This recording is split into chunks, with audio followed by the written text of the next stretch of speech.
unstoppable kick-ass confidence. Are you ready? Welcome to the Raw and Unscripted show with Christopher Rausch, where we help you overcome your self-created crap without the self-help fluffy bullshit.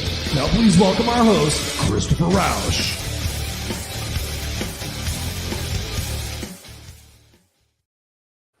Da-na-na, da-na-na. What's going on, ladies and gentlemen? What's up, rock stars of the Kick-Ass Nation? It is I, Christopher Rausch, coming back to you with another beautiful episode of the Raw and Unscripted show, brought to you by Christopher Rausch. Isn't that pretty cool? Brought to you by, because we don't have any ads or commercials here, because it's all about providing you the best content that we possibly can. And guess what? It is the beginning of a new year, 2025. When you say it out loud, doesn't it sound like something you would hear in the Jetsons? And if you don't know what the Jetsons are, you need to Google some shit. You're young. Jetsons are cool. The Jetsons predicted video phones. The Jetsons predicted flying cars. I'm not sure what else the Jetsons predicted, but there was a dog named Astro. I remember that too.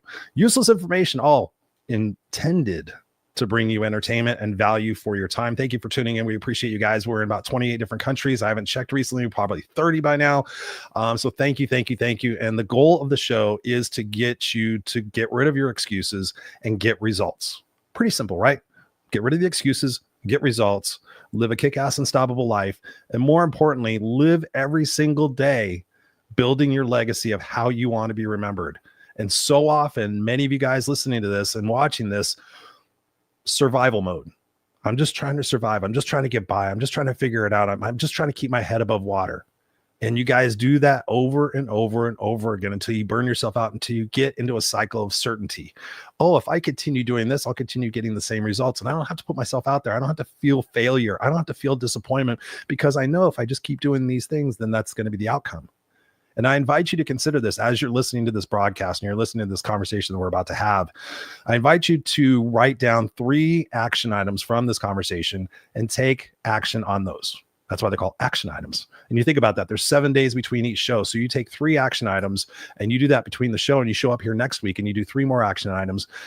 That's probably a shitload more than you've been doing in your life, right?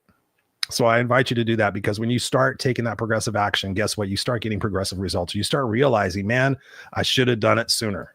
And I can tell you beyond doubt, one of the most common phrases I hear from my coaching clients and people that I help and people I speak with: I wish I would have done it sooner, Chris. I wish I would have made the investment sooner, Chris. I wish I would have got the divorce sooner, Chris. I wish I would have changed my career sooner, Chris. I could fucking go on and on and on and on and on about, I wish I would have taken my health more seriously. Jesus Christ, how many fucking times have I heard that?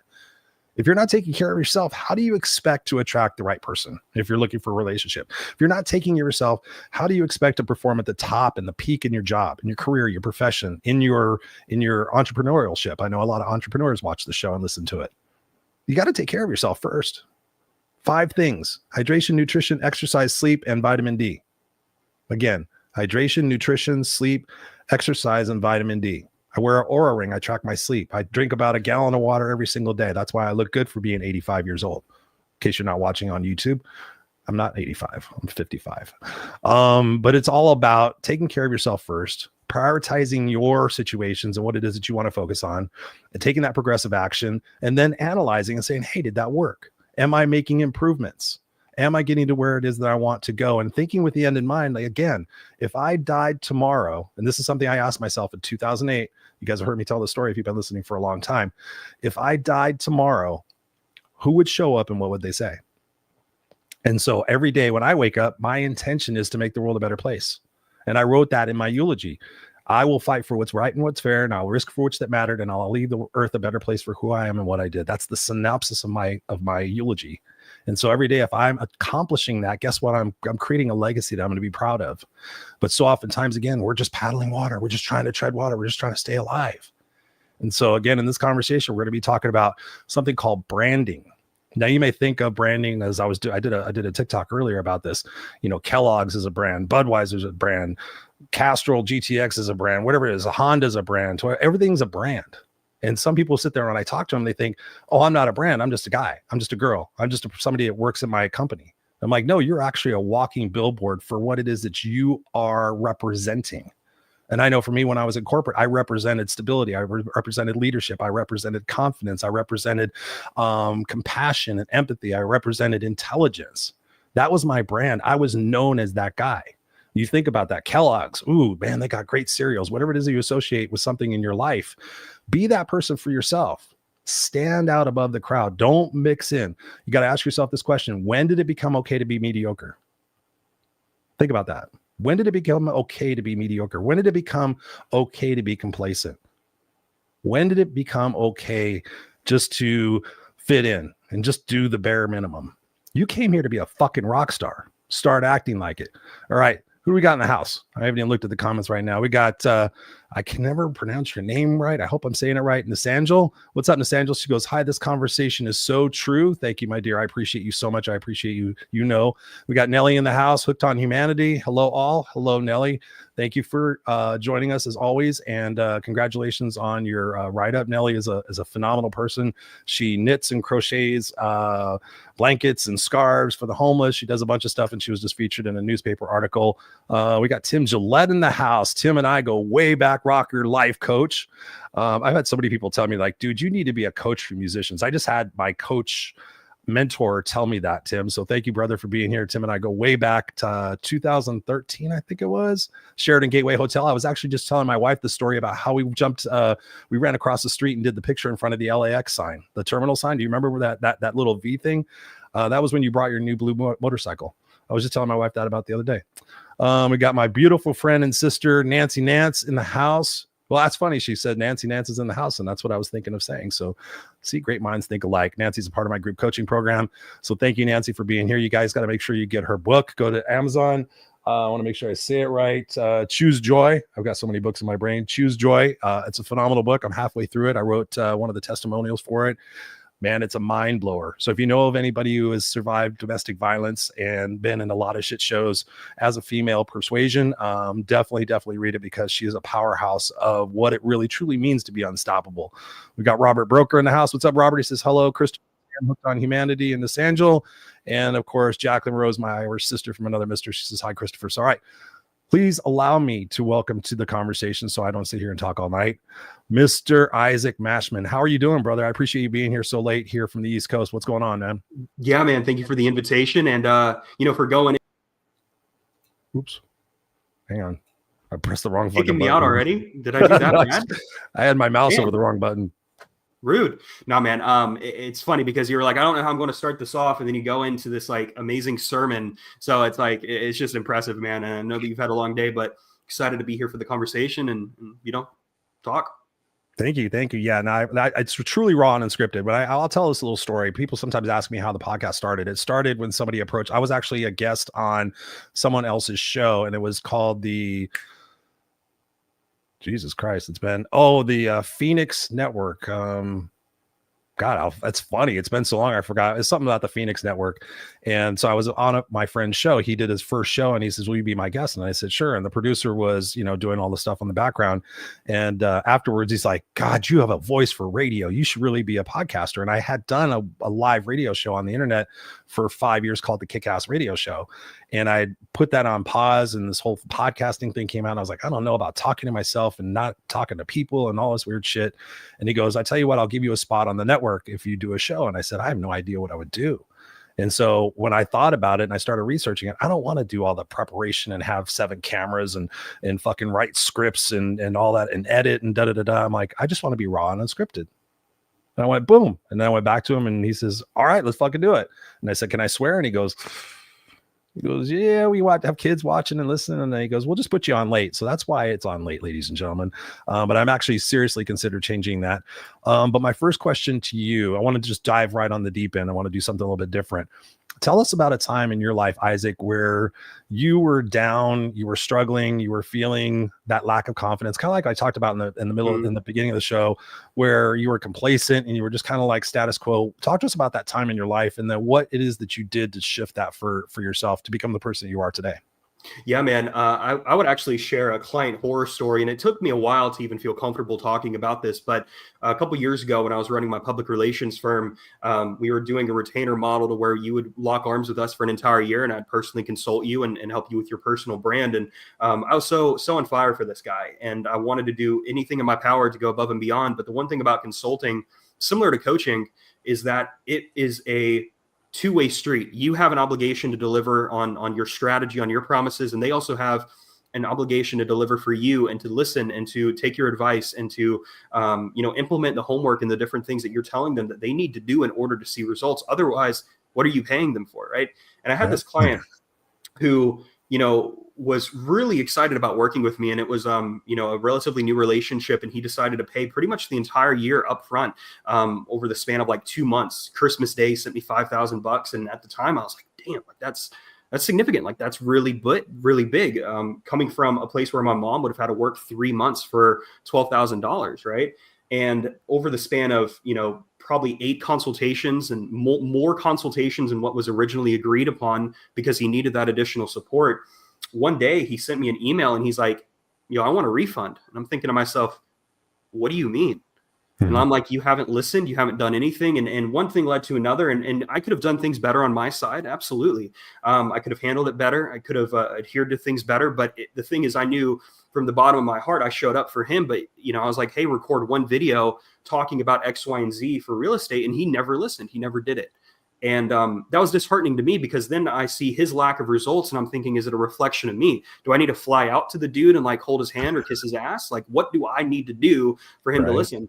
Needless to say, it escalated, and he went on to harass me, my associates, my fiance, like, hey, get Isaac to follow up with me. And it was horrible, to the point where I had to have a lawyer literally send him a cease and desist and threaten to press criminal charges for misdemeanor harassment in the state of Arkansas. Whoa. And that sent me down an entire spiral with that business. And part of the reason why I dissolved it, and part of the reason why I just kind of lost that passion for it, I was like, all right, this isn't it. And I remember one day, and I was laying in bed sleeping in, and my fiance said, hey, wake up, you're the CEO. And I'm like, I didn't feel anything at all. I didn't feel anything. And that ultimately led me to a year later launching Mashman Consulting Group and publicly dissolving Mashman Ventures, my public relations firm, and then going 100% into the deep end on consulting, because I ran away from that title. I thought that I had to have some more success.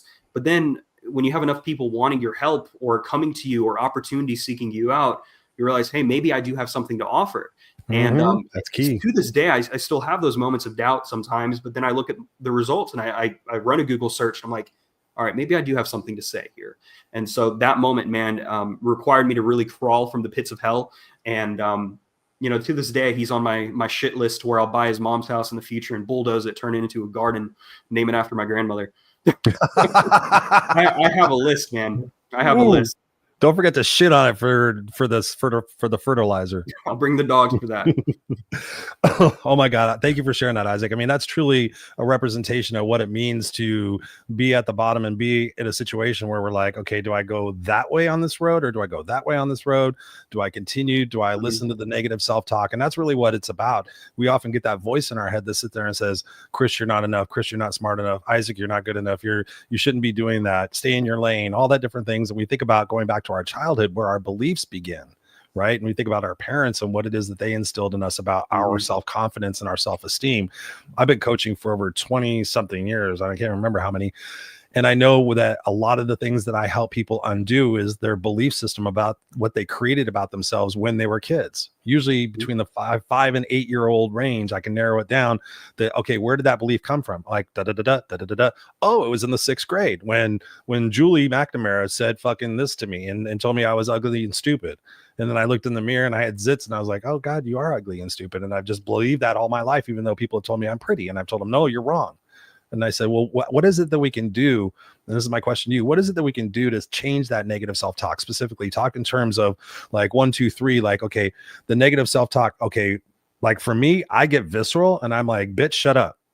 Like in my head, no offense to anybody, but I just tell my inner voice, my inner bitch, I'm like, hey, shut up. That's not conducive to what it is that I'm doing. I need to stay in this lane. And I know that no matter what I do, if I fail, if I make mistakes, I know that I'm going to get further along because I'm going to understand that through those mistakes, I learn opportunities. So for you, what can we say to people right now to shift that negative self-talk that might be cycling through their brain? Yeah, well, I think falling onto your successes is really good. I mean, your successes are there to lift other people up, but and to prove something. But I think more so, it's also to lift yourself up. And so you could go and look at your own results that you've done for yourself in whatever that field that you're coaching, consulting, or providing a service on in. Or you could just remind yourself by watching those testimonials, man, or looking through those case studies. And that was something I did do. And it took me taking some deals and taking things that I didn't necessarily want to take to rebuild that confidence and taking those baby steps. But it's like, when you start out, you're not charging $5,000 or $2,500 or anything for a service. You're starting out at the very bottom more times than not.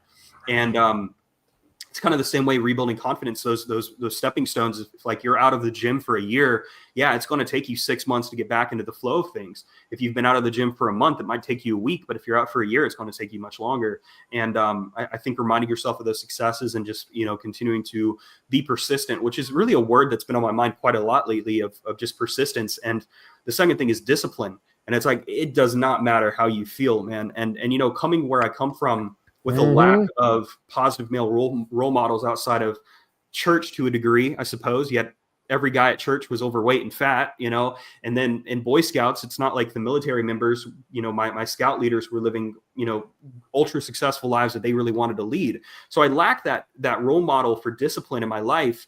And as an adult, that's something that I've been constantly seeking. And that's why I look for those, more masculine role models that I can listen to that tell you, hey, stop being a little whiny bitch. Think about Andy Frisella. I think he's a good example. Yeah. I've been listening to him for years because he tells me the honest truth that I don't want to tell myself sometimes, or that nobody else, like you could tell your wife or your fiance some of the talk that you give to yourself in your head. And she's like, oh my God, he's suicidal. And that's not it. It's like, this is how I need to talk and how I really know I need to behave in order for me to step it up, because who else is going to do it for me? Nobody.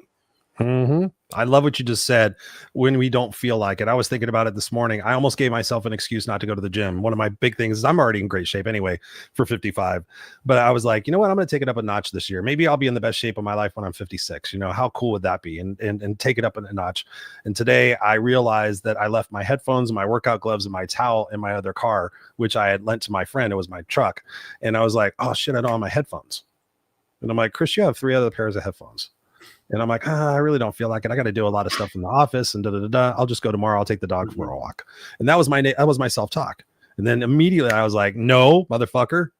And I say that, no, motherfucker, you're going to go to the gym, whether you feel like it or not, because guess what? As soon as you walk out that door, and I sit there and I'll visualize it myself, I'm seeing the double doors and I'm seeing myself push it out. I'm seeing it's beautiful blue skies. I know my LA Fitness, and I'm going to walk outside and go, that was fucking worth it. Yeah. And so I got in my wife's car and I got my earpods, I got actually these, and I put these in and I didn't use workout gloves. I was like, I need my workout gloves. And I went there and I did 56 minutes. I did 20 minutes of cardio and 20 minutes of weightlifting, doing circuit training. And again, as soon as I hit those doors, that picture aligned with what I said before. And I was like, God, you were fucking right. So when we have that negative self-talk, we also got to have that positive talk to say, you were right, dude. Yeah. This was totally worth it. Now you feel great. Now you own the day. Now what is it else that we can get control of? And so part of that is the excuses that we give ourselves. Oh, I'm so busy and I don't feel like it. I don't like this and I don't like that. I'll do it tomorrow. I'll put it up. We put it off. Isaac, what are your excuses and how do you overcome them? Because we all have them. I think naturally I'm extremely lazy.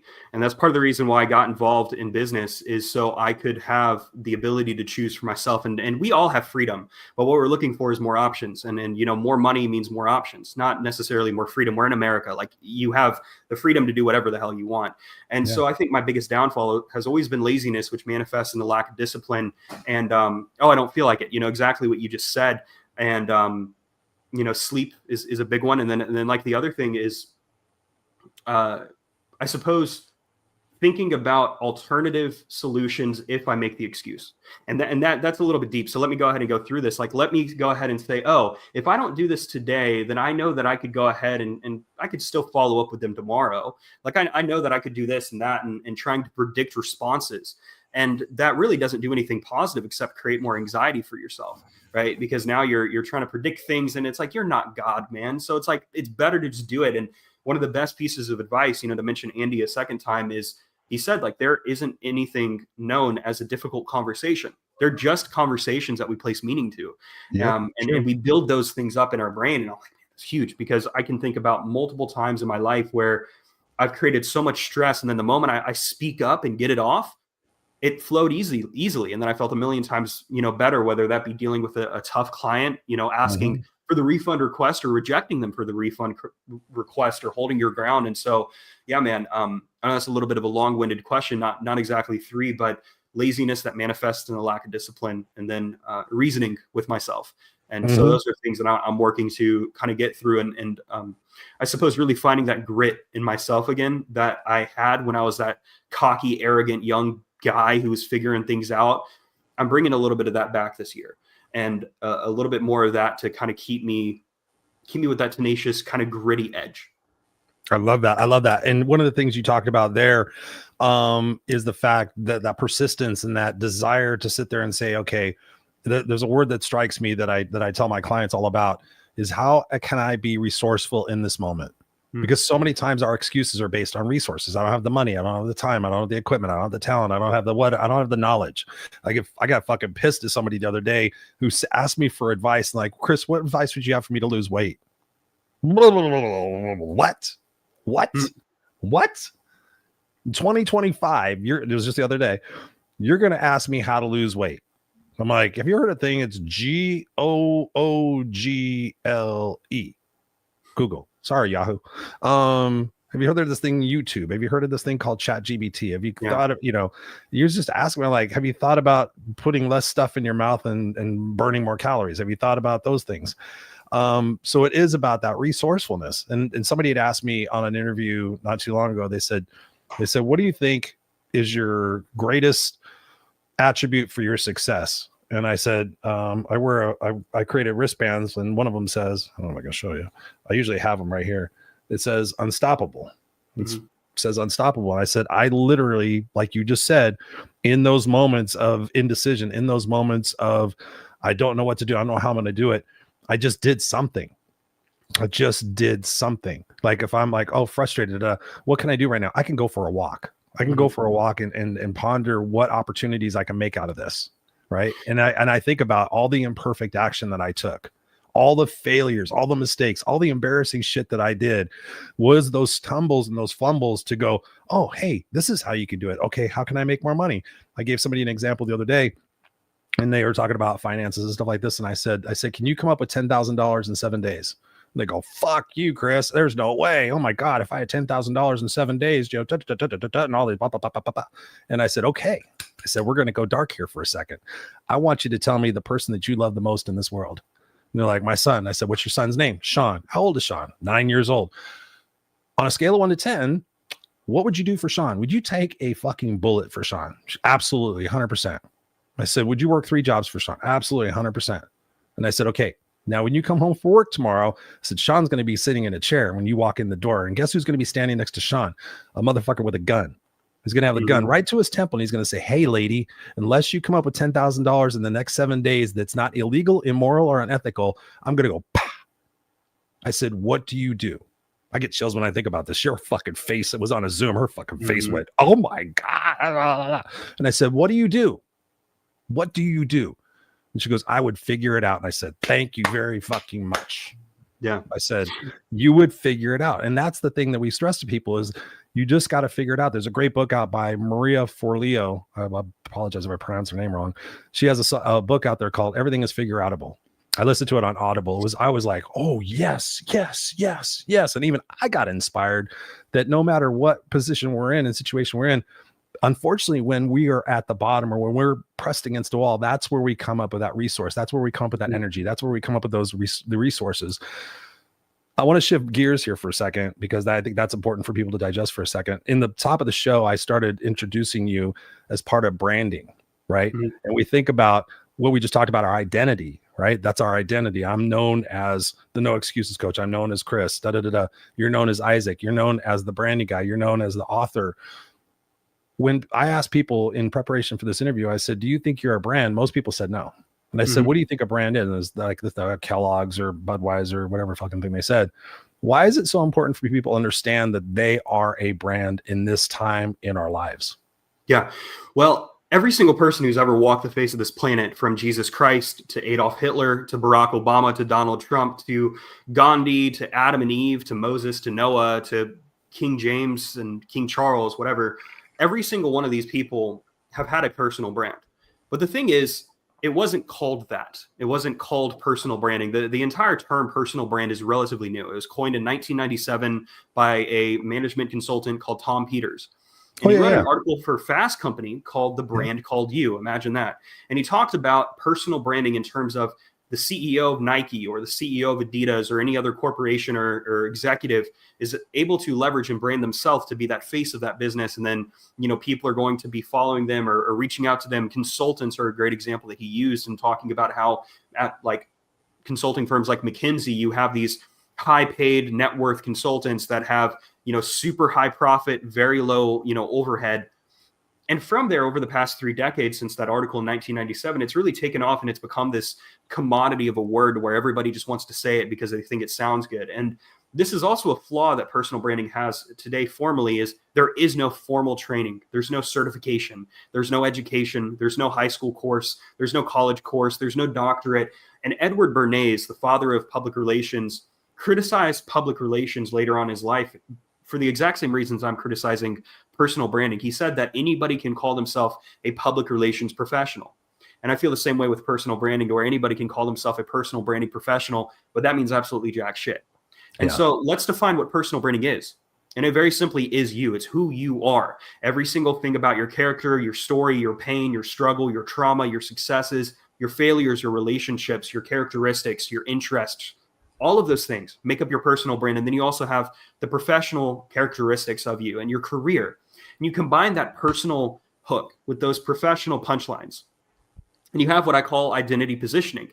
And that's really talking about how you can position yourself as a public figure, and not just for what you're providing in terms of your service and what you're known for professionally, but for what you're providing as the individual. And just like a business or a brand like Kellogg's cereal has deliverables and corn syrup and red dyes and everything else and sugar and diabetes, your personal brand has deliverables as well. You set an expectation every single time you go live for the Raw and Unscripted podcast. You're setting an expectation and what the guest is going to provide, what you're going to provide, and then what the person listening and tuning in is also going to receive. And you create those deliverables. And so your personal brand is a testament of you. It's accumulation of you. And it's also something that works for you 24/7, 365, and it supersedes your death. Your personal brand, just like matter, is never created nor destroyed. Well, guess what? Your personal brand is created, but it's never truthfully destroyed, because your 20th great grandfather existed somewhere throughout history. You could dig deep and probably find out his name if you really wanted to. But just because he's dead or 20 generations gone doesn't mean he didn't exist and didn't have a personal brand, didn't contribute something in the society that he lived in.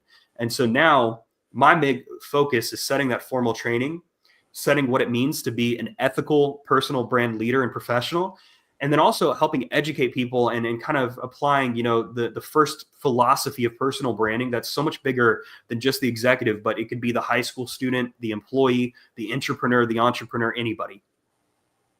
I love that. I love where you went with that, because it really is about the examples of what we can visualize and see from people in our past. And the big thing that I kept hearing that you talk about is identity. Let me see if I can say it. Identity. Identity. I could say that. I was just asking my group coaching people, so what word do you have problems saying? And Nancy from Canada, she's like, Canada Day. That was her hard. I could say Canada Day. I can't say identity, apparently, is identity. And I've had somebody recently talk to me about that. Like, I don't know who I am. I've always been known as the mom. I have a coaching client right now. She's been a mom of 2 kids all of her life. She was a PTA mom. She did all the mom things. And both of her kids, they were like 17 and 19. Both of them just went to college. And she's like, I don't know who I am anymore. And so I asked her, I said, well, can I give you a suggestion? She said, yes. And I said, go on social media. You're pretty popular on social media. I said, ask people to describe you in 3 words. And I said, you might be surprised, because I personally had my coach tell me that in 2019, where I was trying to, okay, am I the no excuses coach? Am I the unstoppable guy? Am I this? Am I that? Should I go back to suit and tie speaking? And she goes, put out a social media post and ask people to describe you in 3 words. And most of it came down as, you help me destroy my excuses. And I was like, okay. And I'm a coach, so I was a no excuses coach, and everybody went, fucking brilliant. Yeah. So I have people do that, like how to describe me in 3 words. And I've seen my clients do that, and they come back and like, I'm so surprised that I was known at that. The other question I ask them to consider is, what problem do I solve? Right? We all have a niche. We all have a gift and a talent. And I always invite people to share that gift and that talent with the world. And when you do that, you find that inner peace and you find that connection to be congruent, which is what you were talking about in that space. It's like, I'm the same person everywhere I go. I have people meet me all the time. Like, I saw you on the podcast. I just had a person recognize me from YouTube in the grocery store. The cashier says, I know you from somewhere. I mean, obviously nobody fucking looks like me. And I said, yeah, I said, I actually do a podcast. She goes, I've seen it. She goes, you're some sort of coach. And I said, yeah. And I said, yeah. So we had that. I don't want to divert because now my brain's starting to think about something else she said, which is funny. But I sat there and I thought, okay, what problem do I solve? That was the other question. And I've had my coaching clients ask that of people, like, what have I solved for you? What have I provided for you? And that becomes that clarity to say, okay, here's where I can focus on to be that brand for myself. What questions can people who are listening to this and watching this, what questions do you think they can ask themselves to identify their brand? And more importantly, realize that it is important to be known as that person and to be able to walk that talk and to own that, because so many times people won't own that. They're like, oh yeah, that's nothing. That's just da-da-da-da. Talk to us about those 2 things.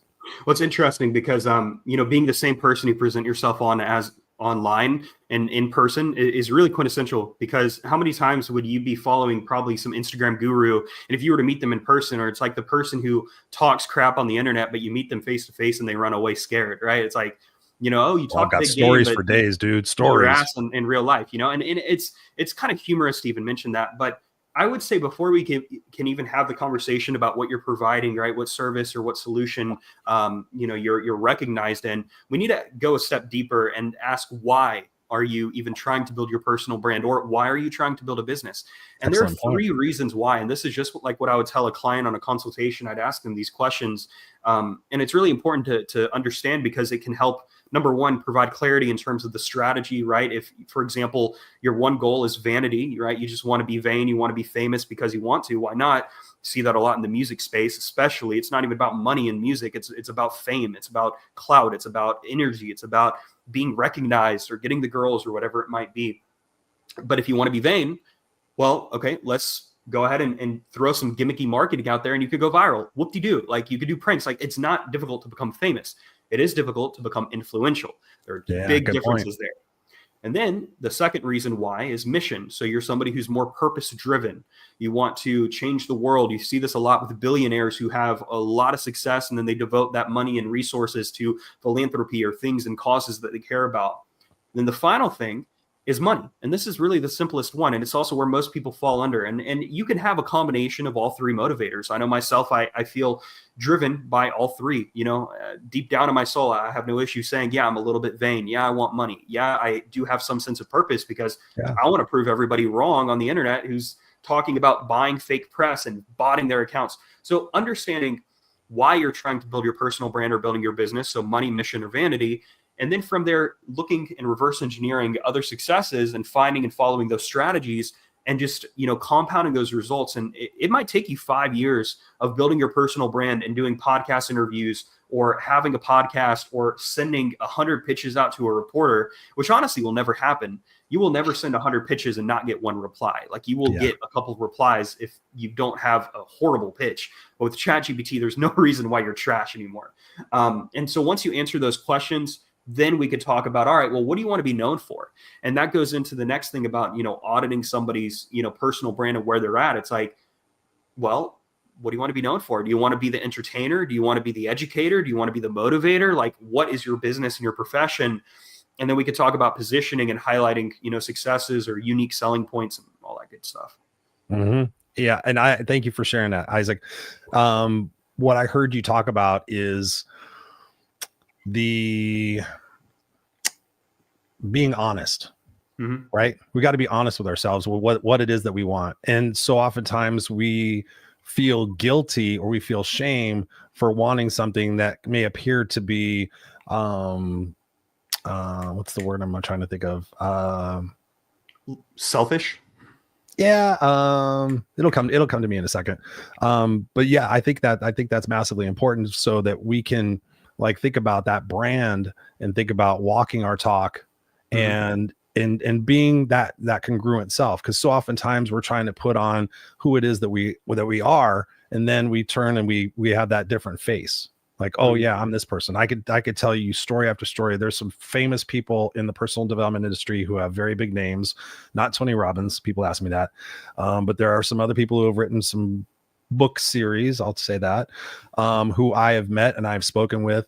That on stage they were that person. Yeah, they came from behind the curtain, and I've learned something. And you're a speaker, so you'll appreciate this. Make friends with the photographer. If you're a speaker, make friends with the event photographer. I did this at an event once, and his name was Yodi, and I started talking to him, and we had a great relationship throughout the event. And I was backstage getting ready to speak, and I said, and this one famous dude came back there, and I was like, oh, fuck, that's so-and-so. He goes, yeah, he's a dick. And I'm like, huh? He seems like the nicest older gentleman. I'll give you that little hint.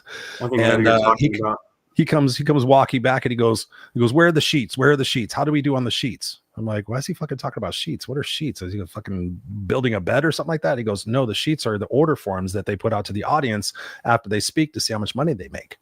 And I was like, oh, I thought that guy was just trying to make everybody's lives better. He goes, no, he gave a shit about that. He goes out there for the vanity, and he goes out there for the money.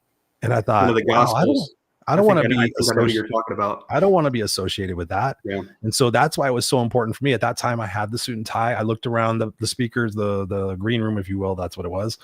And I was like, oh, wow, we're all wearing, navy or black suits. We all got really cool ties, and we all got short hair and da-da-da-da. Yeah. And that's when I made the decision to say, you know what, I'm just going to be me. I'm going to put my bandana on. I didn't wear the hat at the time. I had a vest with a tie. I wore my Levi's and my Converse, and I had wallet chain. And so I was kind of bikerish, kind of rockerish, kind of business. I was a whole mashup of that. And everybody told me no. I mean, I was like, I have to be me. I cannot fucking do that anymore.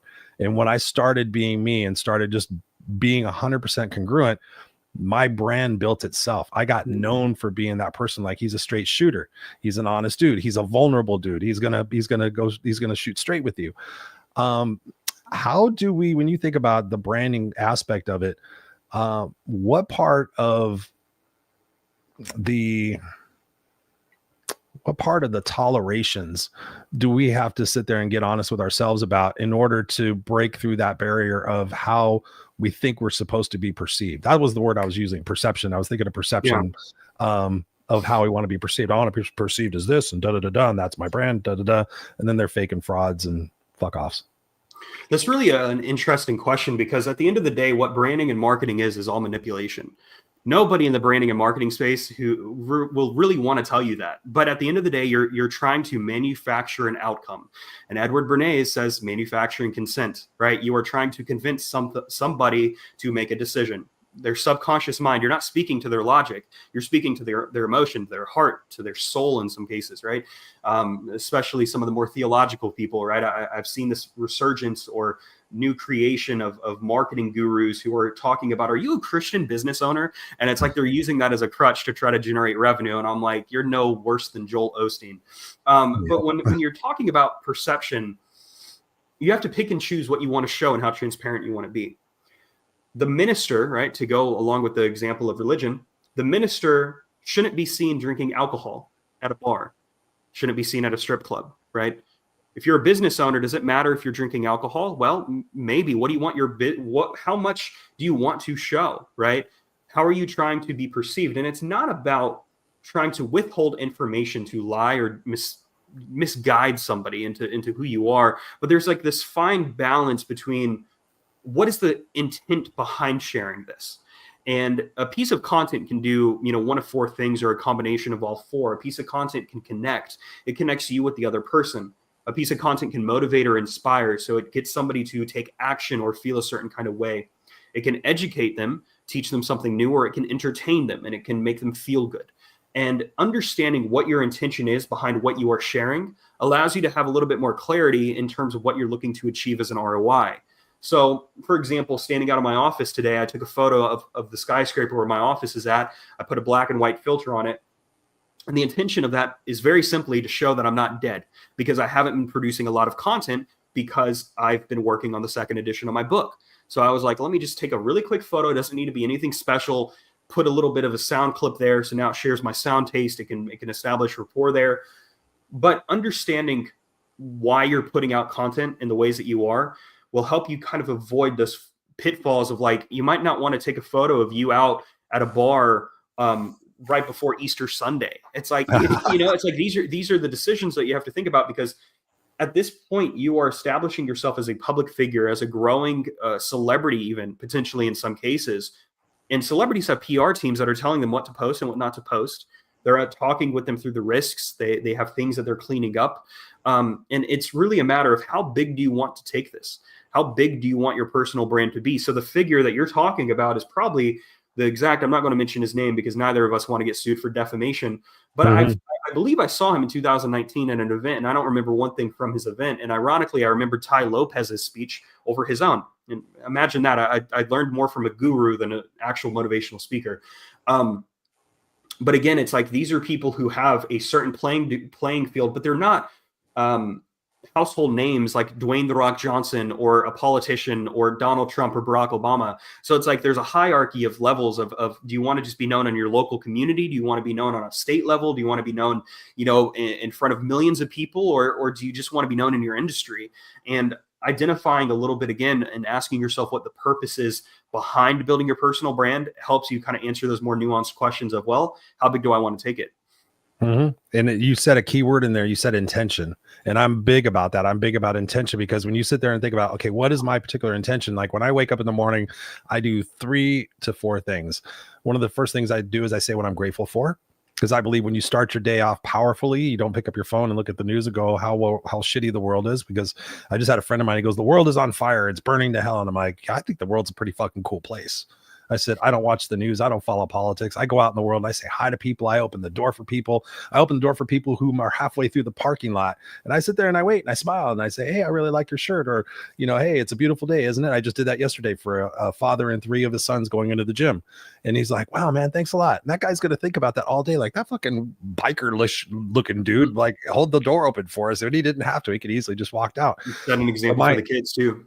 Yeah, my intention is to make the world a better place, and so when I go to bed at night, I can think about, did I complete that? So I say what I'm grateful for. I set the intention. My intention today is to push myself in uncomfortable ways. My intention today is to be present with my kid. My intention today is to make the world a better place. So I love that you brought that up, because it's important for people listening to this to narrow their focus from, oh, I just want to be successful.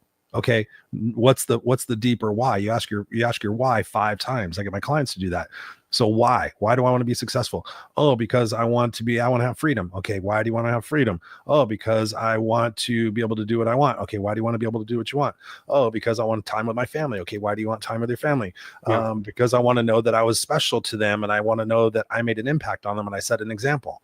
Okay, and then you can even go deeper than that. Yeah, so why? I love that you brought that up.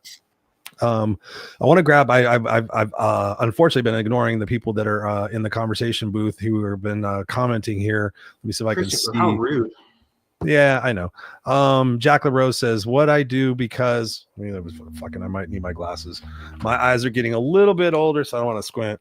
Maybe you are 85. What I do because I was the most negative person on the planet Earth is to tell myself, knock it off when negativity starts to creep back in. Yes, that self-voice. You got to, I get visceral with mine. It's fun. I'm not mean. I'm not negative. But I'm like, come on, motherfucker. That's bullshit. And I'll say that either out loud. Most of the time I say it out loud if nobody's around, even if my wife's around. She's like, are you talking to yourself again? I'm like, yeah, because I personally found this. When I speak out loud, I feel like that's the smarter voice. Like the one in my voice is the little kid that's going, oh fuck, am I enough? And the outside voice is, come on, dude, let's go, let's do this, let's shut up, just put your fucking feet in the car and let's go. Jacqueline also says, put a lock on the refrigerator. I believe you will lose weight. She's on fire tonight. Or I told this guy the other day, he wanted to lose weight, and I said, don't buy that shit anymore. I said, just don't buy fucking bad shit anymore. I said, put good shit in your mouth. That's what you got to do. Got Nicole Young in the house. What's up, Nicole? Thank you for joining us. Appreciate you. Everybody's saying hi. Nicole says that's what she does. That's what she does, not who she is. She is a child of God. I can't remember exactly what that applied to, but that's good stuff right there. Jacqueline says here, my brand is kindness, caring, loving, empathy, and being authentic, truthful. I know that's true. You're my Irish sister from another mister. Nicole says here, she goes, when you have so many passions and lots of life experiences, how do you get clarity on what to do or what to focus on? But I'll let you answer that. It's a good question. I'm going to answer it in the school of thought about what you want to showcase in terms of your personal brand, right? And we're entering into a conversation that's actually quite challenging of, you don't want to share everything about your personal life because then there's no mystery. And if you share everything about your personal life, it doesn't give anybody anything to wonder about. And then it also suffocates your credibility in the thing that's actually generating you money or making you a success in your business and career. And so the best thing that I've come up with and that I've surmised is a 2-to-1 ratio. Now, this is called the skyline strategy. You think about building a city skyline, you have all these great skyscrapers. It's like these are different buildings that make up the city that you live in. And I believe content is one of the vehicles, whether that content is written articles, it's video content, podcasts, short form vertical videos, still photos, captions, everything. All of it is content. So for every 2 business posts, things that are pushing your credibility, your awareness, your exposure, your money forward in a positive direction, you incorporate 1 photo or 1 piece of content that showcases who you are. It could be you at a coffee shop. It could be you at a dinner. It could be you with a photo of somebody at an event. Whatever it is, it showcases a little bit about your personality. And why that's important is your personality and those characteristics is what establishes rapport. What is rapport? It is trust. And if you could build trust, then again, going back to the deliverables of your personal brand, the expectation increases, and then people are going to be more loyal to you and you'll have a faithful following, just like all of the wonderful people who are commenting on your show on a random night during the week that's late, and they're taking their time out of their night to watch us 2 buffoons talk and, contributing and making comments, right? But there's a reason for that. And so I would say that in terms of your passions and life experiences, I think that if you're trying to build out your personal brand, talking about some of those experiences, or I know that I believe her name was Dory, talking about domestic abuse. Well, talking about some of those experiences, as painful as they might be, but not just sharing them out of like some victimhood, but sharing them out of the lessons that you've learned or what could have been avoided. And then you could help reach and help so many other women avoid those similar situations. And I've used this example before. Some of the best public speakers are members or people who have come from abuse, who have come from trauma. Think about Les Brown, for example. Les Brown stuttered, and he became a wonderful motivational speaker that I've personally seen in stage before. Yeah, no, I love that. Actually, I got to work with Les Brown for 3 days. That's a wonderful story. I'll tell you at another time. Nicole, I love that question, and thank you for asking that. And I believe what Isaac just said is very, very valuable. And also what I would say, I kind of said it before, but it's really important to write your eulogy. Write your eulogy, ladies and gentlemen. When you think about the question, again, for those who listen on the podcast, when you have so many passions and ideas of life experiences, how do you get clarity on what to focus on? Again, if I died tomorrow, what would they say about me? Who would show up and what would they say about me? And for me, it was like, I fought for what's right and what's fair. I made a difference and I risked for which that mattered. And normally, when my first part of my answer, I didn't share this before. I thought 10 or 15 people would show up and they would bring Miller Genuine Draft and Jack Daniels and Motley Crue and Bon Jovi records, and they would say, "Oh my God, let's talk about all the stupid shit Chris has done." Right? Oh, remember that time he passed out? Remember that time he fucking drove without his headlights on? Remember that time? Remember that time? Remember that time? And then they would go, "Oh yeah, he was a homeless 7th grade dropout who wrote a book and changed the world." The end. Okay, he's gone. And when I went home, I sat there and I was like, that bugs me. And I took pen to paper and I wrote out my eulogy. And when I read it back to myself out loud, I started crying. I was like, holy shit, what a fucking impact.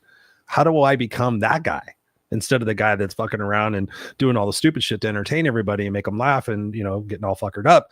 And that's when I woke up and I started setting the intention to fulfill that legacy every single day, Nicole. And so when you think about that, again, thinking about what the question we asked before, what are 3 words that describe me? What is it? What problem do I solve? And more importantly, what gets you fucking fired up? Like, if you think about, like, I could do this all day. I could stand on stage. I could talk to people. I can help people all day, no matter how fucking tired I am. And that's what I'm known for. I'm the guy that helps people. So that's how you focus on that. What are you fired up about? Is it animals? Is it doing, I think if I'm remembering right, you do a cat rescue. Being known as that person. How do you start a rescue foundation? How do you start a nonprofit foundation? How do you take care of felines? I just forwarded a video today that had 5 tips on how the misnomers of cat owners. And I thought it was intelligent. I sent it to my wife. We have 5 cats, actually 6. So thank you, Nicole, for that question. We got Susan Day jumped in the house. She goes, I can't stay, but have a beautiful day. Thank you so much, my dear. Jacqueline said something here that I really want to highlight for the people listening on the podcast. What the world needs now is love, sweet love, 100% share the love, share your gift out there, make a difference in the world. I don't give a shit what the news says. I don't give a shit what political party you belong to. Go out there and make the world a beautiful place. I see people all the time that have different beliefs than myself, different sexual orientations, all sorts of different things. And we all make the fucking world beautiful. And Nicole says, thank you. Jesus Christ, we've been going for 50 minutes, bro. Thank you so much for this conversation. There was some other things I wanted to get into, so we'll do that in another time. But what you have said tonight, what you shared tonight, I want people to go back and listen to again, because it's one thing to get there inspired and go, oh, fuck, that was a really great show. And then you go back to doing what you're doing again. Think about that. So Isaac, where can people get more information about you, learn about your programs and all the other different things that you do, and about your book that's coming out? Man, I'm just getting warmed up. Like you wanted to explore long form podcasts. Let's go. No, I mean, I'm really easy to find. You can find me at isaacmashman.com, my personal website. You could go to Google and type in my name. It's really simple. It's the biblical spelling, and Mashman, Mashman. Can't be in the personal Isaac for everybody, because I had to double check my spelling like 7 times to make sure I got it right. Isaac. It's amazing how many people literally spell it as Isaac. I'm like, I'm not a sack. Please don't do that. I thought I had 2 S's and 1 A. Oh, I hate that. But I'm really easy to find. I mean, you can't be in the personal branding space if you can't be found. I think that would be tragic and fraud-like. So really enjoyed the conversation, man. I think we could have easily gone on for probably another hour with how we're going. So we'll definitely be on. And this other website also that you wanted me to share. Yeah, and that's Mashman Consulting Group. That's my firm I launched earlier this year, or last year now, already in 2025. You can go there. I have a really cool AI chatbot that we've created called KPI. And if you go and fill out a few questions, it'll take you to an exclusive overview presentation, take you to an onboarding survey and everything else if you'd like to work with me or another consultant as we scale the team heading into later this year. Yes, I love it. I love it. Thank you, my friend. I appreciate you. I am going to set you backstage here for a second. I'm going to say hopefully some intelligent things to wrap up the show. And then I still want to have a chat with you when we're off the air. Fingers crossed. Thank you, brother. I appreciate it. And there you have it, ladies and gentlemen, another edition of the Raw Unscripted show. So my big question to you is, you've listened to this and you've hopefully taken notes, because when you write things down, it's amazing the agreements and the connections that you can make within yourself to go, hey, that's something that I'm willing to commit to. And that's what you really got to ask yourself tonight from everything that you've heard, is what will I commit to? Isaac talked about discipline. That's a 4-letter word for a lot of people. Like, oh, Chris, if I had the discipline to not eat right, or I had the discipline to do this and you have it. You have it. You just need to nurture it. And the biggest thing you can do, quite honestly, I wouldn't be sitting here today if I had not had my coach, if I don't have the mentors I have in my life, if I don't have the people in my life that will say, hey, Chris, go out there and be that no excuses coach. Be the guy that looks like you. Don't worry about it. I had so many people telling me you're gonna regret it. You're gonna You got to have the right people in your life. You got to wake up every day and start your day in the right way, whether that's taking 20 minutes of journaling, that's 20 minutes of motivational, inspirational content that you're listening to, getting fired up about, and 20 minutes of walking, whatever it might be, right? Start your day off in the right way. Say what you're grateful for. Most people wake up and they think about what it is they don't have. Oh, when I have the right job, then I'll be happy. Oh, when I have money, then I'll be happy. Oh, when I lose weight, oh, then I'll be happy. When I find the right person, oh, then I'll be happy. Hoping, wishing, and praying. Oh God, I hope one day I win the lottery. I love fuckers that tell me that. Oh my God, I can't wait. When I win the lottery, and I'm like, okay, how many times a year do you play the lottery? Yeah, you know what? Honestly, Chris, I only play it like 4 or 5 times a year, and I'm like, yeah, that's not gonna work. That's not gonna work. You got a big old bubble up in your head, and you're thinking, oh yeah, you're playing the hoping, wishing, praying game. How about just taking action?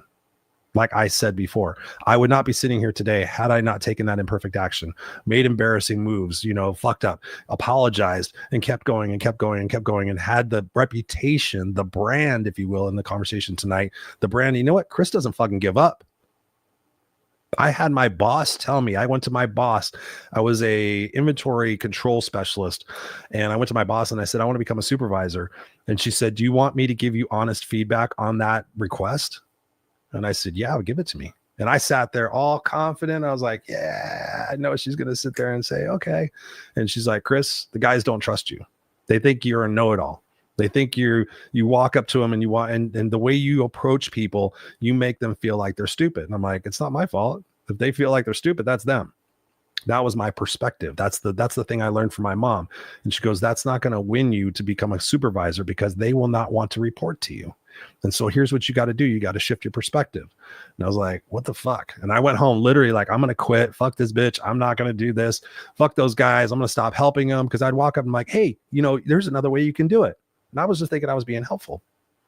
But I started repositioning my perspective about things.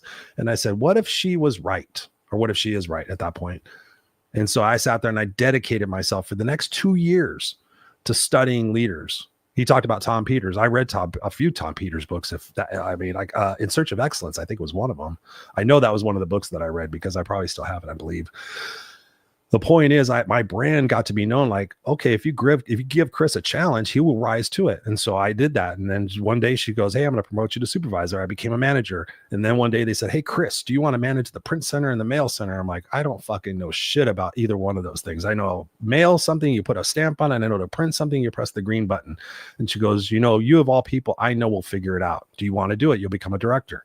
And I'm like, yes. So that's the other thing, is say yes to situations. When something appears in your life, say yes, go for it. What the fuck? Right. And I sat there and said, I'll figure it out. I'll figure it out. And I did. And guess what I started doing? I was like, who knows more about mail and print than anybody else? The vendors, the repair techs. So I started asking them questions. What about this? What about this? What about this? I joined industry professions. And guess what? I made it a super success. Because I got known for that branding. So you got to take those risks. You got to put yourself out there. You can't stay complacent. You can't sit there and put it off on someday, because there is no someday on a calendar. There is not.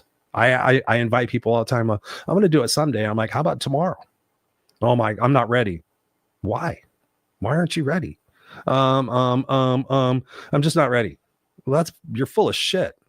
Run along. Go be miserable. Go be miserable. Stop bitching about it. Just no, I don't tolerate that shit. So if you're listening to this, you're in the grasp of my voice, do yourself that favor. Like I said before, take 3 things from this conversation, make a commitment to yourself to start today, start tonight, right? In case you're new to the show, sticky note. We all have computer monitors. Write 3 things on sticky notes and stick them on there. I can tell you, I got a sticky note right there. I got a sticky note right there. I got more sticky notes. I won't show them all to you. I'm a taker of my words. I'm a man of my action. I'm a man of my words, however you want to say it. Write it on a sticky note and sit there. And when you're looking at it, have I done that today? Have I taken some sort of progressive action to make that a reality? What is it that I could do in this moment that possibly could get me a little bit further to that? Can I research something? Can I put it in ChatGPT? I don't know how to use ChatGPT, Chris. I don't even know what that is. Go to Google and go, what is ChatGPT? And then watch some videos, because that's exactly what I do. Everything I learn, I go to YouTube and I go, how to do blah, blah, blah. And then I go, okay, let me figure it the fuck out. And I fail my way to success. And guess what? I'm a very happy person. I'm a very confident person. And I make that impact. And I know if I died right now, and this is the last thing I ever did, my family, which is the most important to me, would watch this and go, Dad, my husband, whoever would go, he was still on point. And you know how I know that's true? Because the fucking hair on my arm just went up. Ha! So make the hair on your arm come up, ladies and gentlemen. There's no excuse. There's no excuse. Nicole says, I have 9 cats now, LOL, and 2 dogs. So thank you guys for being here. Please, if this impacted you, please connect with Isaac. Please share this out on your social media and say, hey, I just watched Chris and Isaac on this particular conversation. Here's what I learned. That social currency goes a long way, because I'm continuing. One of my goals this year is to grow this network, or grow this show to even bigger than it is now. I've gotten kind of complacent with it. So I need your help. You got value out of this. I ask you to do something. And I also ask you to do this. Take your gift and go out there and share it with everybody else, because the world needs you. I love you guys. We'll be back here next Tuesday night live, as we always are, on YouTube and all the different video channels. You can join the conversation. I love you guys. Stay raw and unscripted. Stay kick-ass unstoppable. And most of all,